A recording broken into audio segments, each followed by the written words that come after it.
Hello everybody, welcome back. If you're new to the channel and haven't at least checked out the introduction video to this series yet, I'd suggest doing that first, since I talk about what the goal of this series is, and I go through a quick explanation of character growth. To those of you who are all caught up, in this video we'll be analyzing another of Ahsoka's character traits which she should have grown out of, taking a close look at what the writers really gave us, and seeing what we can learn from what they did and didn't do. Remember, two of the things necessary for proper character growth are that we need to see the character's changed behavior, and it has to be logical based on the experiences we have seen them go through. So let's get into it.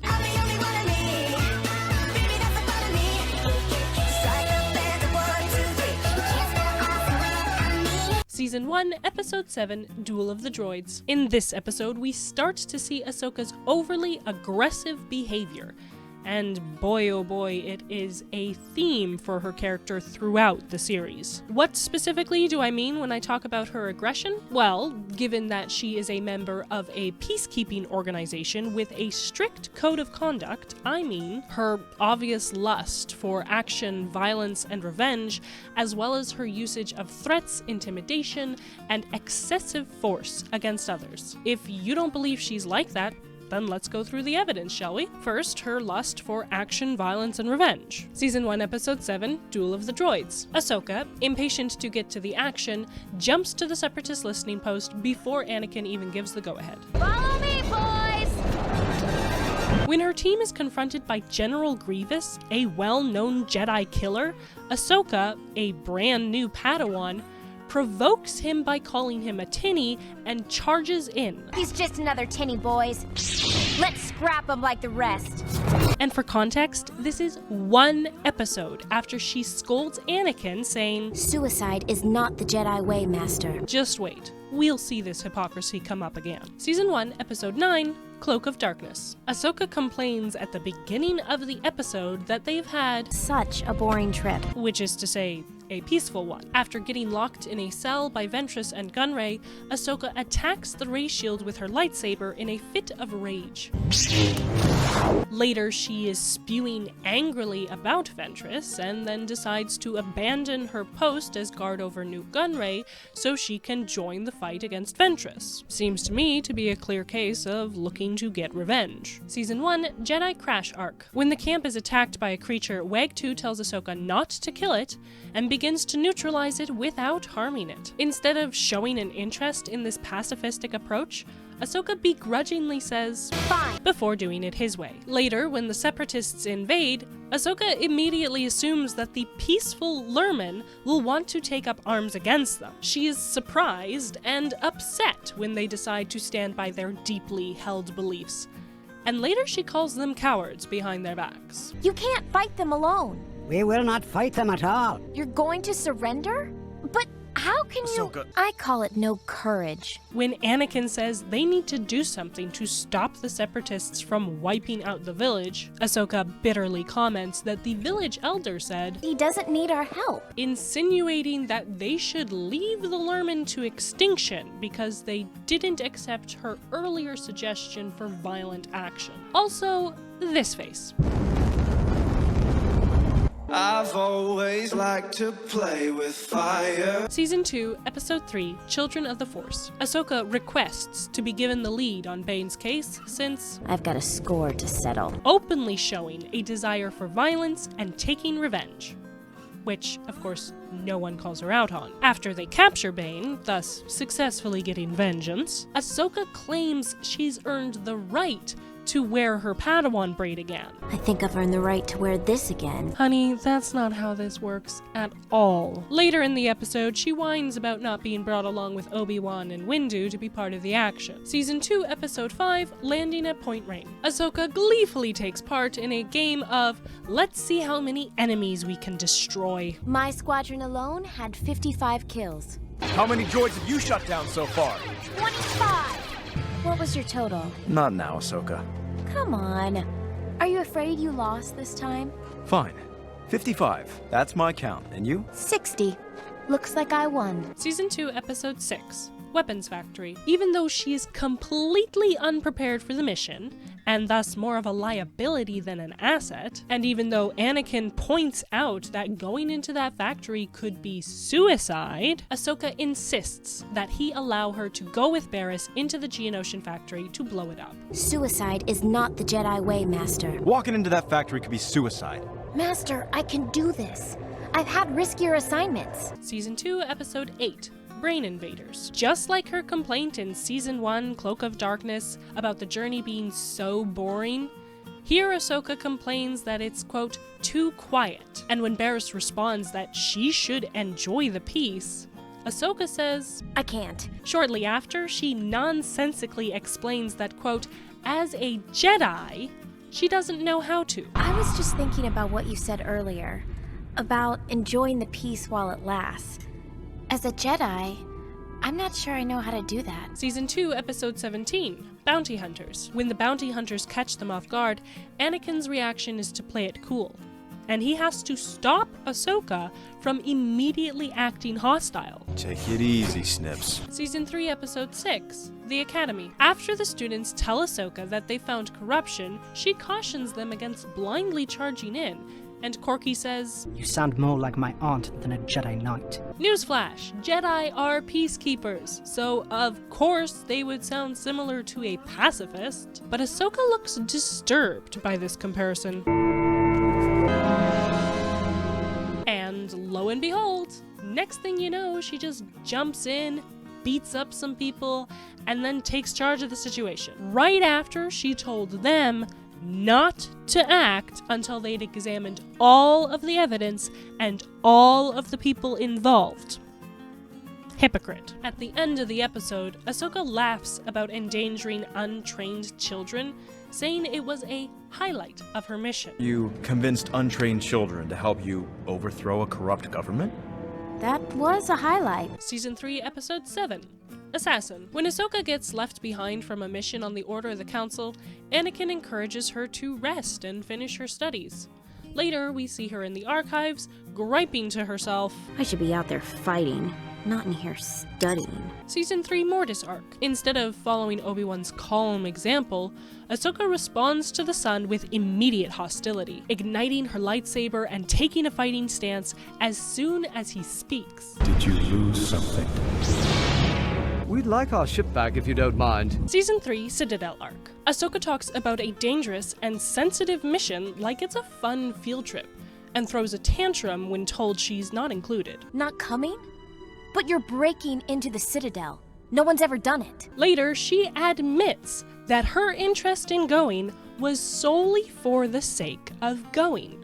She says, I lied just so I could be a part of the mission. just so she could be part of the mission, implying she's just after the bragging rights of being among the first to break into the Citadel. Also, when Anakin tells her that Captain Tarkin feels that the Jedi should not be leading the war effort, her response is, That's ridiculous. and Anakin has to remind her that the Jedi are not soldiers, they're peacekeepers. Season 3, Padawan Lost Arc. After learning the situation, Ahsoka ignores the wisdom of experience the younglings have and immediately urges them to fight instead of continuing with the stealth tactics that have kept them alive thus far. Later, Ahsoka says, If it's only a matter of time till we die, I say we go down with a fight. and one of the younglings rightly points out, That is suicide. but Ahsoka completely ignores him.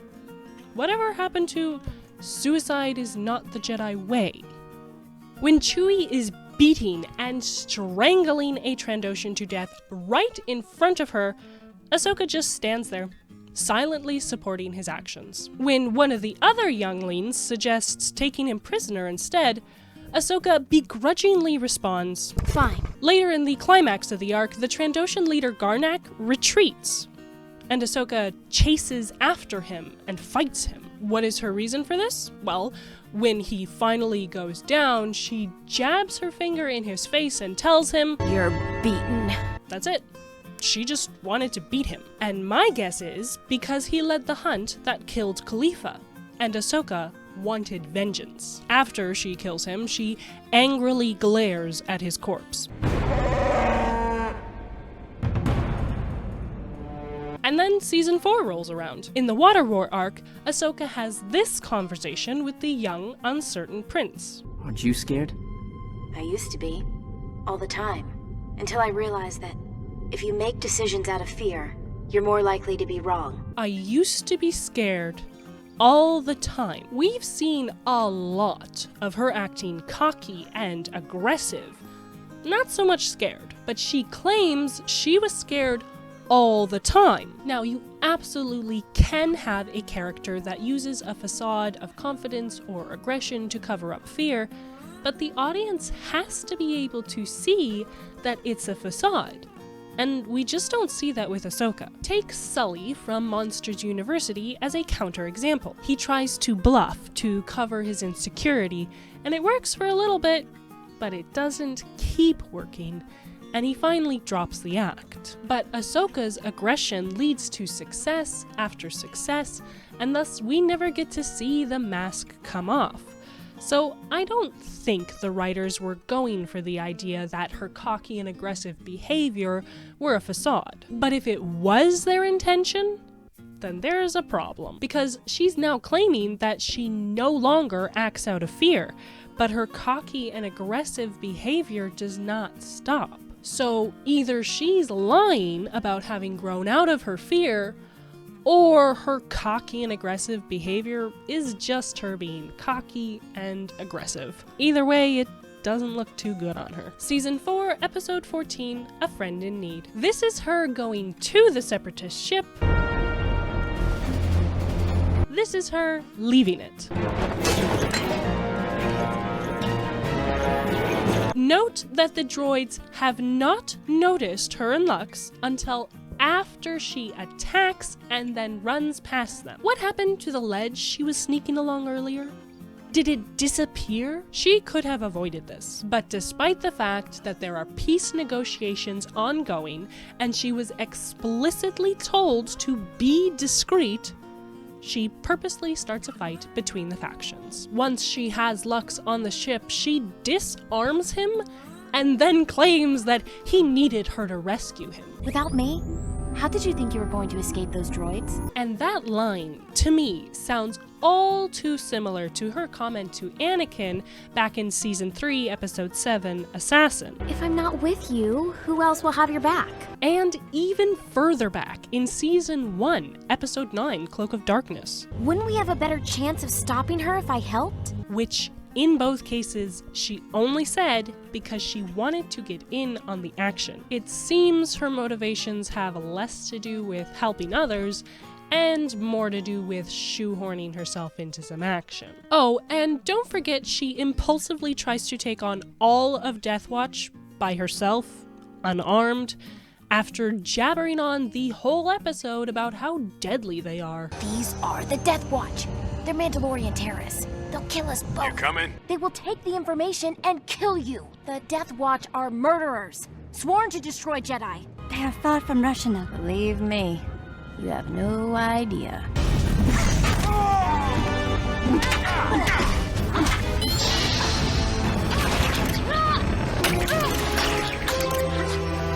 Odd, because I thought... Suicide is not the Jedi way, Master. Season 4, Obi-Wan Undercover Arc. Through her inaction and silence, Ahsoka indirectly supports Anakin as he terrorizes and abuses several different people. Is he dead?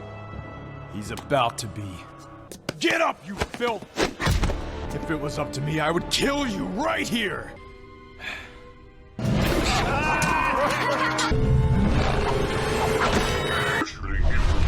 I don't have time for games.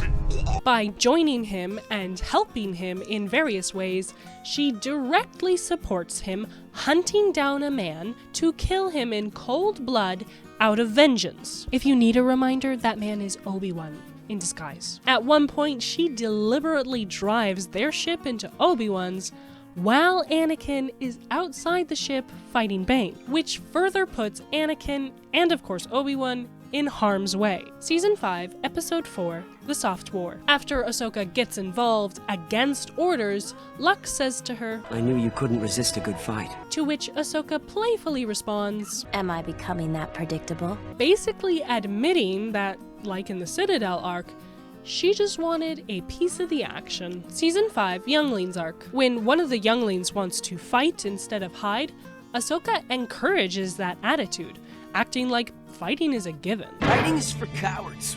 We should stand and fight. We're gonna fight. And guess what ends up happening? You could have killed him! Look, we can keep running, or we can stand and fight and show these pirates we're not afraid. Ahsoka's such a great role model for future peacekeepers, isn't she? And if you're going to argue that she was just being patronizing to get him to shut up and hide, that doesn't make her look any better. The end result is still the same. Anyway, despite knowing that Hondo is a man who would trade his own mother if he thought it would be profitable, Ahsoka doesn't try to deal with him, but instead immediately acts hostile, and is the first to pull her weapons after confronting him. And then she tries to claim, I don't want to hurt you, Hondo! really? I'm not convinced. Hondo would have preferred to negotiate. Had I known you were here, I would have simply asked for the crystals directly, and we could have avoided all of this. And given what we've seen of his character, he's telling the truth. But even though children's lives are at risk, Ahsoka chooses aggression over negotiation. You want the crystals? Come and get them. Isn't negotiation the Jedi way? It's sad when a villain has a better grasp on Jedi values than a Padawan. Season 5 finale arc. Ahsoka, who has already had the reasons explained to her, again argues against the involvement of Republic authorities in the temple bombing case. She lamely tries to argue that This is a Jedi matter. even though she's witnessed the Jedi involve the Republic in previous Jedi matters back in Season 2, Children of the Force. And as Anakin points out, Letta is not a Jedi, she's a Republic citizen. Ahsoka's vengeful feelings are so obvious in that moment that Anakin feels the need to remind her that revenge is not the Jedi way. She should be dealt with. Calm down, Ahsoka. Remember, revenge is not the Jedi way. Shortly after this, Ahsoka tells Barriss that, I have to believe this woman's going to pay for what she did. so Anakin corrects her behavior, reminding her of the Jedi Code, and then a couple minutes later, we are shown that Ahsoka is making absolutely no effort to adjust her behavior accordingly. She has no respect for the Jedi values, and she does not learn from Anakin. Something else interesting worth noting here, when Ahsoka gets angry because Republic authorities will be judge and jury over a Republic citizen, she snaps that Letta should be dealt with. And after Anakin rebukes her vengeful outburst, then Barriss bemoans, The evidence seems clear, Ahsoka. Nothing will ever change. the writers are achieving two things by having the conversation flow this way. First, they are quickly pulling attention away from Ahsoka's outburst and consequent reprimand. And two, they are implying that because Letta is not being dealt with the way Ahsoka thinks she should be dealt with, then justice is not being served. The writers are framing Ahsoka being told off as if it is evidence for the corruption in the system that Barriss is fighting against. The conversation with Tarkin ends with him saying that the Chancellor wants to remove the Jedi from military matters because you yourselves said you're peacekeepers, not soldiers. To which Ahsoka angrily responds, I hope Chancellor Palpatine knows what he's doing. after wrongfully accusing Anakin of not even trying to help her, he explains that they wouldn't let him see her, to which she responds, You could have if you tried! there are a few things to unpack here. She's implying that she expected, wanted him to forcefully break his way through, which explains why she was only mildly concerned when she first found the assaulted clones inside the prison. She still thought in that moment that Anakin might be responsible for her release. She thinks the worst of him. The fact that she gets angry at him makes it clear that she not only considers her own violent aggression to be acceptable if it gets her what she wants, she also expects others to be equally violent for her benefit, and considers it a betrayal if they don't want to stoop to her standard. And regarding those assaulted clones, her concern regarding them had nothing to do with them being hurt or with who hurt them, and everything to do with how it made her look. This does not look good. She's only thinking about herself. And just a note, those clones would be able to explain that Barriss attacked them, not Ahsoka, but they suspiciously disappear from the narrative. The writers completely dropped the ball there. Later in the arc, Ahsoka tells a group of clones that she won't hurt any of them. I'm not going to hurt any of you. And then when Ventress attacks them, instead of stopping her or running away like she's already done several times, instead she joins in and beats the crap out of the clones right alongside Ventress. Look out!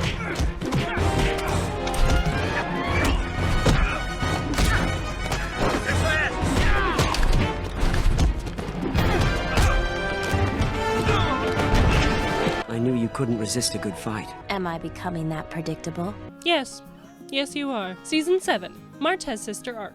Despite that there could be many people just like Rafa and Trace stuck working there, Ahsoka decides to blow up the Pike factory with everyone in it, claiming that she's doing some good.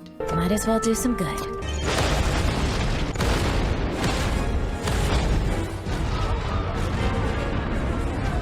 Season 7 Mandalore Arc. Ahsoka goes along with Bo-Katan, who she has only known as a terrorist, despite having no evidence that the Death Watch are gone like Bo-Katan claims. And thus this could very easily be Maul working with them to set a trap for Obi-Wan Kenobi. But Ahsoka jumps on board immediately. Then after she gets the troops she wants and they get to Mandalore, Ahsoka clearly relishes being back in the action, and once more treats war like a game, like she did all the way back in Season 2. Racing to the surface!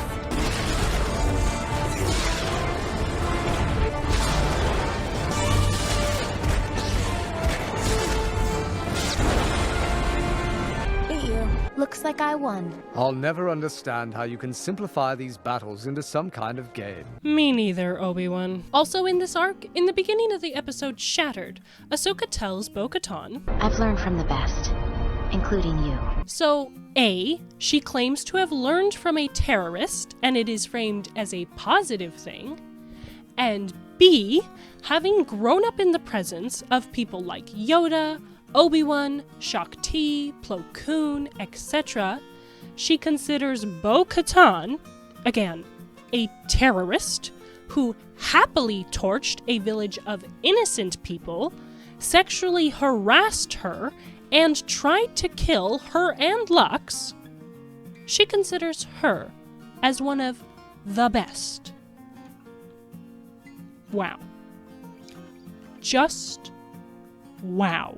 I wish I was good at something other than war. Now let's continue on to her use of threats, intimidation, and/or excessive force against others. Season 1, Episode 9, Cloak of Darkness. Although it is against the Jedi Code to terrorize, harm, or use force on a prisoner, Ahsoka graphically threatens Newt Gunray with a lightsaber to his throat, saying she will gut him. When reprimanded by Luminara, she tries to justify her actions by saying, The only way he'll talk is if he's scared enough. Shortly after she insults and threatens to kill Ventress. I'll give you a merciful death. Season 2, Episode 11, Lightsaber Lost. Ahsoka sees someone eyeing her, and she responds by smiling arrogantly and patting her lightsaber.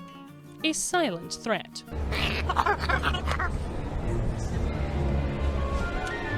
Ahsoka later uses intimidation tactics against Banamu's friends, and she tries to intimidate Cassie. How much are you willing to pay?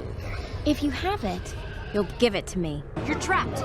Surrender now and turn the lightsaber over to me. She uses brute force and excessive intimidation against Banamu, an unarmed, injured, cornered, non-force user. She doesn't even stop after being reprimanded by Master Sunube for physically threatening to beat Banamu, going so far as to throw him across the room into a wall using the Force. The only way he'll talk is if he's scared enough. Season 2, Episode 22, Lethal Trackdown. Ahsoka holds her lightsaber to Aurra Singh's throat as a threat to get Boba Fett to talk. Then when Aurra is trying to fly away, Ahsoka chops the wing off her ship and then stabs her lightsaber through the glass, directly aiming at Aurra's face. These attacks cause Aurra to crash the ship, and it is believed she is killed. Season 3, Episode 6, The Academy. In the final fight, Ahsoka manages to get an electrocution restraint off Satine and onto the traitorous Prime Minister. He now has the incentive to order his men to stop fighting. But rather than give him a chance to surrender first, she darkly mutters, "Gotcha," and immediately proceeds to electrocute him for a few seconds. And if you don't think that's a lot, you've probably never felt a serious electric shock. Season 3, Episode 22, Wookiee Hunt. After she beats the Trandoshan leader, she provokes him by accusing him of being solely responsible for his son's death. Your son died because of your own actions, not mine. He of course gets angry and reaches for his gun, and Ahsoka force pushes him so hard that he breaks right through a set of closed metal doors, gets thrown even further, and then up over a railing, falling to his death. Season 4, Zygerian Slaver's Arc. Ahsoka threatens this slaver, not once, but twice. First, when he is about to whip a Twi'lek. You don't want to do that. And then later, when he tells her that the Queen promised her as a slave to him, she force pushes him over the edge of the building and says with a smirk, "You better hope that doesn't happen." Season 5, Youngling's Arc. Before fighting Hondo, Ahsoka does the same arrogant lightsaber pat that she did back in Season 2, Lightsaber Lost. Once more, using it as a wordless threat. You want the crystals? Later, Ahsoka verbally threatens Hondo, saying he'll wish he'd been born a protocol droid, implying that she wants to put him through a world of pain. Season 7, Martez Sister Arc. When Pintu comes demanding his money, Trace tells Ahsoka, "Don't do anything." Ahsoka waits all of 15 seconds of conversation before jumping in and trying to intimidate Pintu. I'd back off if I were you. Hello, just a quick interjection. While I was editing this together, I noticed that the moment between Ahsoka and Trace here actually shares a lot of similarities with the way Ahsoka treats the Lurmen in Season 1. In both cases, Ahsoka ignores the information she's been given, whether that's the Lurmen's pacifist nature or the fact that Trace doesn't want her to get involved with Pintu, and she gets upset when that information is reiterated to her, choosing to sit back and allow the Lurmen and Trace to suffer violence. Thankfully, in the case with the Lurmen, Anakin sets Ahsoka straight. There's a difference between pulling innocents into a war and leaving them to extinction. But with Trace, Ahsoka stands around watching Trace get beaten and refuses to step in again until Trace explicitly asks for help. Season 7, Mandalore Arc.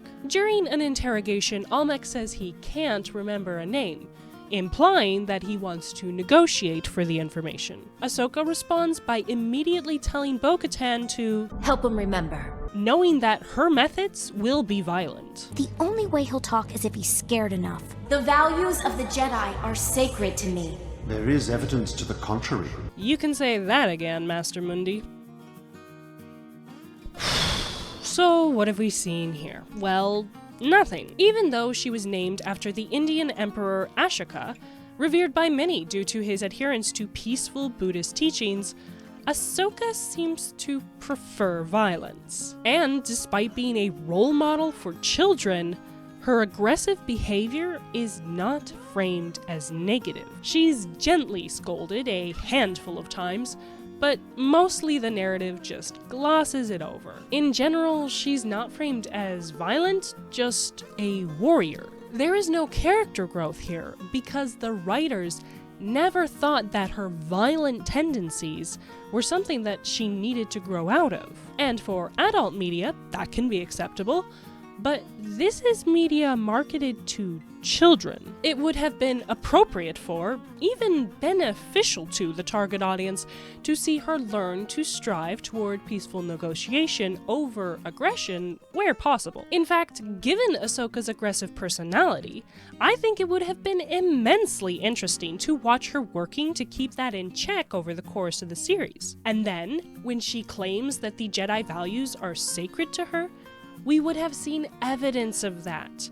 We would have been shown it, rather than just being told it. But there's another point I want to make here too. The narrative frames Ahsoka as the ideal Jedi. In Season 1, when she pursues the fight with Ventress, it's framed as the right thing to do. When she insists that the pacifistic Lurmen should fight the Separatists, she's framed as being in the right. In Season 2, when she vengefully pursues Bane and defeats him, it's framed as a success on her part as a Jedi. When she argues with Obi-Wan that they should get involved in the fight between the pirates and the farmers, it's framed as what a good Jedi would do. In Season 3, when she takes charge of the students on Mandalore and leads them into danger to root out corruption, it's framed as what a good Jedi would do. And when she pushes the younglings to go kamikaze against the Trandoshans, it's framed as what a good Jedi would do. In Season 4, when she threatens the slaver, it's framed as good. And when she vainly tries to take on all of Death Watch, it's framed as what a good Jedi would do. In Season 5, when she rescues the Onderon general, thus exposing the Republic and escalating the conflict, it's framed as what a good Jedi would do. And when she escalates the conflict with Hondo, it's framed as what a good Jedi would do. In Season 7, when she chooses to bomb a factory where there is a high risk of collateral damage, it's framed as a good thing to do. When she insists on breaking peace treaties by invading Mandalore with Republic troops, it's framed as what a good Jedi would do. There are more examples, but I hope you get the point. Over and over, Ahsoka's aggression is framed as ideal Jedi behavior. But then the narrative blames the Jedi and frames them as bad for making her a soldier. It doesn't make sense. The writers frame her behavior as good Jedi behavior, but then frame the Jedi as bad for encouraging her to behave that way. Does that really seem like good writing? I'll leave you to mull that one over. In any case, Ahsoka's aggression is yet another trait that we never see her grow away from. But what about her other traits? In the next installment of this case study, I'll be focusing on her impatience and analyzing whether the writers did well or poorly in having her grow out of that trait. So don't forget to subscribe, and if you liked this video, please leave it a thumbs up and let me know in the comments which episode you would rewrite to give Ahsoka a real opportunity to show growth in this area. Also, we have a Patreon, so if you want to help support our content creation, please be sure to check that out. See you around! Because I'm thinking of Han from the original trilogy. Han looks all, acts all tough and such like that, but he's just trying to keep shit together. And we see that he doesn't have it all together. But that's the thing we don't see with Ahsoka, is that because she hits success after success, we don't get this idea of that, she's just struggling, she's just trying to cover up how afraid she is. And I know people are going to be like, oh, well, Hondo was going to kill them all so the Jedi wouldn't find out, he wasn't going to, deal with it. It's like, she didn't know that. Are you saying that she omnisciently knew that? So you're admitting that she's a Mary Sue? None of her interactions with Hondo, none of the interactions with Hondo in the series, so none that, she would have heard of. He's not violent. In fact, the only other interaction I think she's had directly with him, she's had two, because there was the lethal trackdown in Season 2, where he actually helps them, and then there's the interaction she has in just the previous arc that he helps them. Her personal interactions with him, he's been helping her, and the interactions she heard about from, Anakin and Obi-Wan of when they had Dooku and such, he wasn't going to kill them. He was just gonna sell them off to the highest bidder. So her previous interactions with him, he was not prone to violence. He prioritized negotiation, profit. And so if you're going to tell me that here she knew that he was going to, be violent, that's just Mary Sue. Also in this arc, at the beginning of the episode Shattered, Ahsoka tells Obi-Wan, no, Bo-Katan, I wish she would say that kind of thing to Obi-Wan. She never says that kind of thing to any of the good guys. We only hear her say it to a bad guy. My lust for water.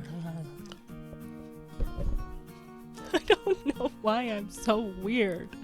Okay? I don't. You know what? I have a brain. I have no idea where it is, but I have one, I swear. Moving on. Doing good things. We're doing good things here. My hand signals are weird. This is all because of you being like, oh, you should watch Tales of Bobby. It's so great and the song is amazing.